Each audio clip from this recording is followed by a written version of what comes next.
አብርሽ እኔ ለአንተ የፈለግከውን ነገር ሆንልሃለሁ። እግዚአብሔርን ከዚህ በኋላ አላስጨንቅህም። ከዚህ በኋላ አላስጨንቅህም አብርሽ። እግዚአብሔርን አላስጨንቅህም። እሺ አንዴ ብቻ ንቃልኝ።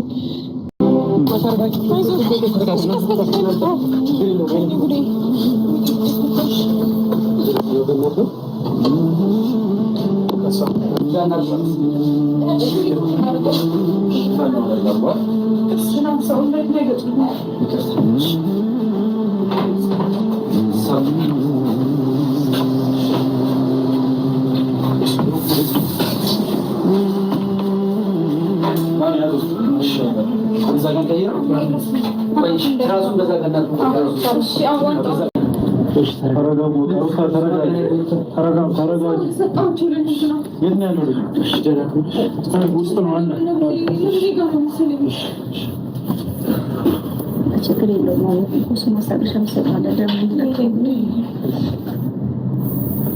ደህና ገኝ ሆናል አይደል?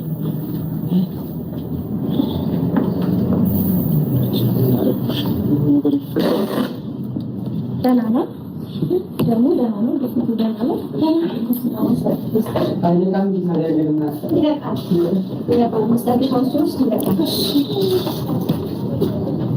ነው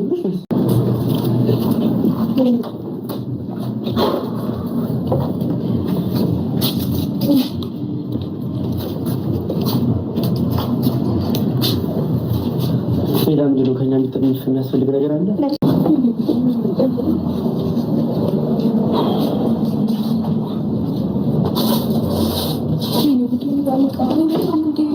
ይነቃል። ሩታ ተረጋጊ። ይነቃል። ተረጋጊ። ሄርሜላ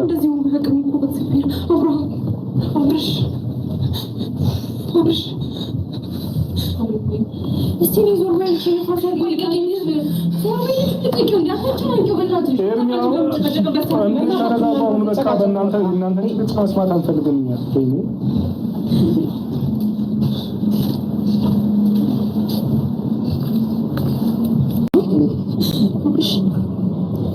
አሁን ሄርሚ ምን አለ መሰለሽ፣ እኮ አንዴ ተረጋጋ። አሁን ልክ ነሽ። አሁን መረጋጋት ያስፈልጋል። ምክንያቱም ገና ግሉኮስ ነው አሁን እየተሰጠው ያለው። ስለዚህ እንዴት ይነቃል ታዲያ?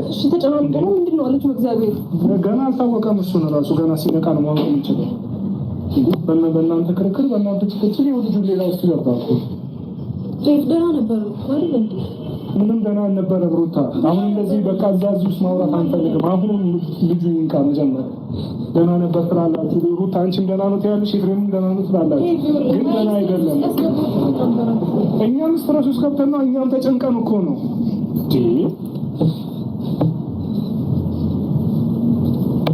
ተረጋጊ።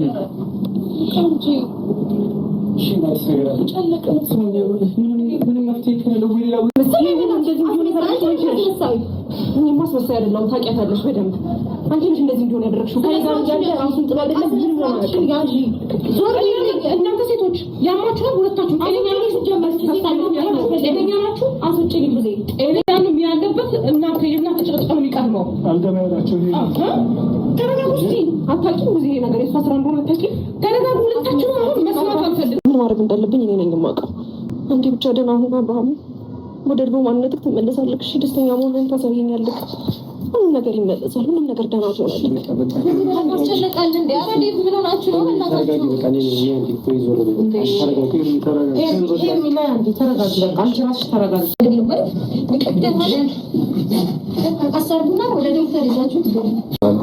በፊት የነበሩትን ነገሮች አያስታውስም እና በቃ ብዙ ነገሮች ሰው ነው ጋይድ እያደረገ ያለው። ልክ እንደ ልጅ ጋይድ እየተደረገ ነው። ወደዚህ ወደዚህ በራሱ ፍላጎት ነበር ብዙ ነገሮች የሚያደርጉ። ከጊዜ በኋላ ግን በቃ ሰው ባለው ነው የሚሆነው። በጣም ነው የሚፈዘው እና በጣም ይጨናነቃል።